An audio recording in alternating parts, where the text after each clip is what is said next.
Hello, everybody. Welcome to Talk About Houses. I'm Todd. I'm Juana. Okay, so we saw a statistic today that 13% of all people that bought houses did it with a co-buyer. Right. What's a co-buyer? So a co-buyer is somebody that you're purchasing a home with. So it could be a friend, it could be maybe somebody that you work with, but it's not boyfriend, girlfriend, husband, wife, mom, dad, that sort of thing. Okay, so it's not, it's basically like a roommate. Exactly. Okay, so you're not a relative.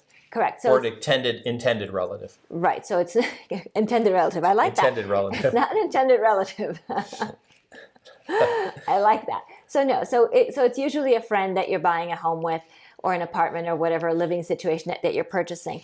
And the point of that is to make it more affordable. Okay, so we're put a slide up here. 33% of successful co-buyers cited affordability as the number one reason they bought with somebody else. Because traditionally, people don't like the typical person that buys a house is a couple with some it's married unit. They're the highest thing, usually, especially if they're single and they both work, because they have more disposable income. Right. And then you get high income people, and then but two people who just work normal jobs that may not individually be able to buy a house can, buy a house together. Right. And remember, a lot of this is happening because you have, to your point, these higher income earners, they're coming out of college. So they're accustomed to having a roommate. Okay. They're accustomed to having a shared living situation. So they're thinking, hey, rather than just having a roommate and renting something out, why don't we purchase something together? Okay, so let's talk about some of the issues with this. What are some things if people are watching this video because they've decided they're maybe going to do this? They're going to buy with a friend. So what are some of the things they need to sit down, and what are the things they need to talk about with that person? So this is like the ultimate prenup, right? Okay, So because it's a big deal. This is not right. Let's go get an apartment together. Right. So because you get an apartment with somebody and then you realize they snore, they play, they cook food you don't like, and you move out. But if you buy a house with them, it's pretty much you're married to them. Right. So it's a financial entanglement to a very high degree, right? Okay. Because you're going to have to determine from the very start, who's paying for the home inspection? Are we splitting that? Who's paying for the appraisal? Are we splitting that? Are we financing? Are we buying cash? What about the down payment? What about the closing costs? How do we deal with the mortgage payments? So yeah, maybe only one of them's on the loan, but they have some arrangement where because maybe only one of them qualifies, but they do a separate deal outside of escrow or do some other crazy things. But that affordability piece is because usually people can't afford it on their own. Okay, so they can't qualify. Right. So they need two incomes to qualify. Right. To co-buy the house. Right. So now you're really getting joined at the hip with that person. Okay. Because you are responsible for that mortgage jointly and severally. That means that you are responsible for it together and for the full thing individually. Okay, so let's talk about that. Your roommate says, I'm going to Peru. I know I bought the house, but I'm just done. I'm going to Peru with my girlfriend. See ya. I'm just leaving it to you. Sorry. I'm going to be in Peru. So, but their name is still on the loan, and their name is still in the house. So what are one of the complexities that can happen with that? Right. So this is where, at the beginning, you have to plan everything out. Like I said, that ultimate prenup, right? You should probably go seek some legal counsel and draft an agreement that says, how will this be handled? Because the portion of the ownership, by the way, the ownership does not have to be 50-50, right? It can be 70-30 or whatever percentage you guys decide on, because that you can get title help you out with as far as tenants in common, tenant not being what you think, it's just the way you're taking title. But so you can determine all those things, but you should get legal counsel so that you can have a framework for how you deal with things like the mortgage payments, like repairs. For example, the hot water heater explodes. Who pays for that? How you take title? How do you take title? Do you buy it in your name? Do you buy it in an LLC? How do you do all that? So all of that. But, I get really concerned once you guys close on the house, what happens with repairs? What happens if one of you has money for to repair the washing machine and the other one doesn't? How does that happen? Maybe a home warranty is a good way to mitigate that cost for some things. For other things, a home warranty doesn't cover. So how do you deal with those things? So all these things, your roommate wants to go to, or your your housemate or the person that you co-purchased the property with wants to go to Peru, to Todd's point. How do you deal with that? That's why you should have an agreement in writing before you purchase the house. Okay, so here's some stats that came up. So first of all, that 13% of buyers was not only the percentage of people that did, but the percentage of people that say that they're going to co-buy in the future. Okay. Right. Okay. So here's some stats that came out. 33% said affordability. That was more affordable than buying alone. Right. So they're sacrificing privacy and control. Right. Those are the two things. Okay. 23% companionship, didn't want to live on their own. Right. And this is particularly true, I think, maybe for people who are getting maybe a little bit older, who want some company. They're lonely and they want some company. Okay, 33% it was easier to get approved for a mortgage. Yes. Because you have the mortgage in both names. Do we know? So we know demographically, and this may surprise people, that this is a number we've talked about quite a bit. But most of the people buying a house under the age of 30 are women. Single women under the age of 30 are out buying homes almost 3 times as much as single men under the age of 30. Well, I think that goes along with education. We're graduating more females from universities than we are males.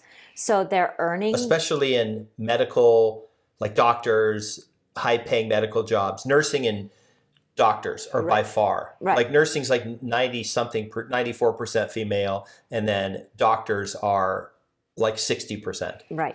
So females are graduating universities more. Females are out earning males at the same age at this point in their lives, which is which is a new thing, because it used to be that this was the prime childbearing age, and so women were not entering the workforce right after college. They were getting married and having kids, but they are delaying that. They're freezing their eggs, and I'll deal with that later. Right now, it's a current career. Right. Do we know the percentage numbers of people that? Like, was there any indication as if this is more 2 women? Because my guess would be probably 2 women or 2 men, not a guy and a girl who just are randomly friends. Because usually people that are, I'm not generalizing preference or anything. I'm just saying that, do we know? Is it like same sex, co-buyers? So they tend to be friends. Okay, they just tend to be friends. They tend to be friends. So because they tend to be friends, I think we're making a cultural assumption that they tend to be of the same gender, but not always. So college roommates will end up, maybe purchasing something together, or people have known each other for a long time and that sort of thing. So so that's why we assume these relationships. Well, the reason I asked that is because I had a listing a while back. It was many years ago, but it was a guy who called me. And it was from the videos from like 2009. And he said, hey, I need to sell my place. I bought it with my girlfriend. We're both tenants in common. So we each own 50% and we're breaking up, but we just decided to sell it and not deal with, trying to buy each other out or anything. We're just going to sell the thing. But it was, I guess they bought it with the intent that at some point they would just get married. They were in a relationship, so they bought a house together. Right, but it doesn't really. That's not really relevant, other than the fact that any relationship, friendship relationship, hey, Right. I mean, there doesn't have to be an intimacy component. Right. Yeah. There will certainly be financial intimacy if you're purchasing a house with somebody, but there doesn't have to be any other kind of intimacy involved. Now, what do you think? So let's talk about, because there's obviously pros and cons. Yeah. So the pros are some financial pros. Absolutely. Look, generally speaking, people are purchasing these homes with somebody that they get along with, they've known for a long time. So obviously you should do it with somebody that you have similar lifestyle. So you can't have somebody who maybe likes life, lots of loud music and loud parties, and you're more bookish and like it quiet. That's probably not a good mix. So somebody who makes a good roommate probably makes for a good person to own a house with. Somebody that you have similar cleaning standards with, because let's face it, chores tend to be a major sore point in all relationships where you're cohabitating. So that's where we go back to that agreement. Obviously, we think that you should get legal advice and codify this into an actual contract with each other, because you want those outs. You want to make sure that you know what happens when you go to sell the property, if somebody leaves, if somebody can no longer afford the place, whatever that is. But even if you don't go to that formal route, then go to an informal route and have something that you both agree to. Agree to who does the chores, agree to expenses, agree to what happens under all circumstances, so that you have something to fall back on, and it makes the relationship easier, because you don't want to lose a friend over this. Maybe you've had this friend for a long time and you don't want to lose a friend over this. So it's really important that everybody enters this this new housing arrangement with eyes wide open and understanding what everybody's role is, what everybody's responsibilities are. You know, like I said, one of the things that I get concerned about is things like repairs and improvements, affordability. So somebody loses their job, and then they end up getting a job out of the area. Now what happens? You know, do you have to sell the house? If you don't sell the house, what does the buyout look like? Does it mean maybe a return of the person's down payment money? If you have it, if you don't, what does that look like? Is it a forced sale? You know, you have to think about these things in advance, so that if those circumstances materialize, there's already enough stress involved. You have a game plan how you're going to move forward. So we did a video probably in 2009 or 10 where we talked about buying a fourplex, but you live in one unit and you get like an FHA loan, and then you rent out the other 3 units, okay? Is this like, do you think this is a good, so a duplex is actually a single unit of ownership, but it has 2 physical separate units. So is this a good model? Like you don't want to really, you don't have enough financial qualification to buy a house, but you could buy half a duplex. So you and your buddy buy half a duplex, or girlfriend or whatever, you buy half a duplex together, and then you each take one of, like you say, we'll split everything, we'll split the whatevers, but I get the one on the left, you get the one on the right, and then we'll just fix them up however we want. But then there becomes an issue later because you can't really sell your half. And why can't you sell your half of the duplex? I mean, you can't just literally sell it. What are some of the complications? Right. So those are all legal things, and it depends on your state as to how they handle that. But basically, you do own this property with this other person, and maybe you own 45% and they own 60% because maybe they have the bigger side of the duplex, or maybe maybe they're the ones living in the bigger bedroom and you get a smaller bedroom, or maybe they live in the main house and you live in the guest house, or however this is all structured. Let's just say, for example, that it's a 2,000 total square foot building, and each unit is 1,000 square foot 2-bedroom, and they're a mirror image, right? Right. You let's say you do a 50-50, and you have one parcel number for the whole thing. Okay.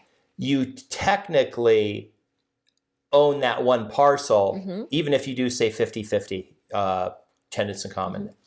Talk to an attorney about this. You technically just don't own half of a thing. You technically own half of the whole. Right. So you own half of theirs, they own half of yours. So it's not that easy to just say, I'm going to sell out my... Right. You have to get everyone to agree. The other problem is if you got a loan to do this, which is probably why you co-bought, right? Now you have issues because your name is, like, you could say, I want out. This other guy is going to buy my unit. He's just going to give me 20 grand and take over. That's fine, but now who's on the loan? You just can't swap him onto the loan probably. Right. No, so it gets more complicated because now the loan has to be refinanced, and the buyer who wants out has to be taken off, and then the new buyer has to be brought on. So it gets much more complicated. So you do have to get legal advice. You know, you'd have to get with a lender and see how you could make that work. Every state is different, so do speak with somebody in your state about it. But it just kind of gives you an idea of the complexities of purchasing something with somebody under these circumstances, and the things that you have to consider. It's also a good way for some people to maybe get involved with a rental property. That's a possibility too, as far as owning a rental property. You know, sometimes you don't have enough money to purchase a rental property on your own, but maybe this would be a way to do it. For people who are flipping properties, it's a little bit easier because usually you have one person who has the money, one person who has the trade skills. So the person with the trade skills maybe is doing all the improvements to the property. The other person is purchasing the property, and then the property gets fixed, and then they sell it and they split the profits. However, they divide that up, and that's great. But this is a long-term situation. Okay. So it is a little bit different and more complex. So that's why it takes more thought, and that's why what we think is that everything needs to be in writing for you to get some legal advice, so that all of your interests are duly protected and everybody knows their responsibilities. and how to move forward. And this is more so legal advice than you would just go to a state that's a title and escrow state and just buy a house. Because most people, unless you're in specific states like New York or Illinois or Colorado where they, well, not necessarily Colorado, but they have the attorney states. And attorney states, an attorney does the escrow and manages the whole process. But this is actually, you're having a separate agreement written that you wouldn't normally have so any place, even in Nevada, which is it's super easy to buy a house, you would still need an attorney. We want an agreement between us to how we're going to use the house and everything about it. Now, Juana, what's this idea? Let's say that one of the people wants out and they said, I just want to force the sale of the house to get my money out or whatever. What is right of first refusal, and why maybe one person loves the house and they don't want to leave and they'd rather, what's a right of first refusal? Right. So kind of like I said before, one person changes jobs and they're moving away and they need the money out of the house. And the person who wants to stay in the house doesn't have all the money to give to this person. So then they say, well, then let's go ahead and force the sale of the house. And this is where that right of first refusal comes in and says, well, okay, fine, then I'll buy your interest. In order to buy your interest, maybe I have to get a new loan on the house. So that might be the way that would work. But you can't. It would be a clause where you can't just sell it to, like, you can't force another person, a new owner on another person. No. You can't just say, hey, you're that person you hated in high school, they're buying my half and they're going to be in my bedroom. And you have to have how much is he going to give you? He's giving me this. Okay, fine. I'll give you that. But you have to let me do it because it's right at first. Like I at least have the shot to do it. So it's important, again, going back to what we said, have an agreement. How does this work if somebody gets bought out? So another example would be like if this happened in like 2008, where maybe you were upside down in the house, then maybe the person who's moving away would say, hey, you know what, if I was to force the sale of the house, then we would both have to pay money to make the lender whole and nobody wins. So you know what, I'll just sign the house over to you. Good luck. And I'm out of here. So that might be something that would happen. Depending on how this was structured. It could be that the person moving away didn't put any money into it, right? Their income was needed to qualify for the loan, but they didn't put any money into it. So under those circumstances, maybe they just sign everything over and you refinance and you've got the house and it's all good. So lots of different scenarios, lots of different circumstances. So the bottom line is, like I've been saying, write it down. Get everything in writing. Everything should be in writing. Even with your even if you own a place and you have a tenant who just rents a room from you, who's, you're in a college town and you're renting out a room for $600 a month or whatever, just for some extra money and help cover some expenses. Everything should be in writing. Right. Like house rules, quiet hours, the what they can't cook in the microwave. Right, all the overnight guests, like literally everything should be in the thing. Look, this is how you stay friends, how you maintain relationships, is by everybody knowing the expectations. Okay, if you like the video, please subscribe to the channel, share the video, leave us a comment. We want to hear about your co-buying experiences, especially if you had a good experience. Then put that in the comment. If you had a bad experience, put that in the comment. And then we want to know, did you buy something that maybe had a separate structure, like a casita, and that's how you worked it out? Were you both living under the same roof, so to speak? Like one person got one bedroom, one person got another bedroom? Yeah. What was your circumstance? Because some people do that. Some people end up buying maybe a 4-bedroom house, and they each get a bedroom, and then they rent out the other 2 bedrooms to help cover the cost too. So there are all kinds of arrangements out there. So we're interested to find out what arrangement worked for you. If you co-bought a house and you need to sell it in Las Vegas, reach out to us. And if you co-bought a house anywhere in the U.S., we have a agent referral network called Referral Cloud. We have about 2,700 agents on the platform. We can find you an agent that will help you sell your co-bought house. Absolutely. All right. So leave us comments, like the video, hit the notification bell, subscribe, and we'll see you on the next video. Bye. Bye.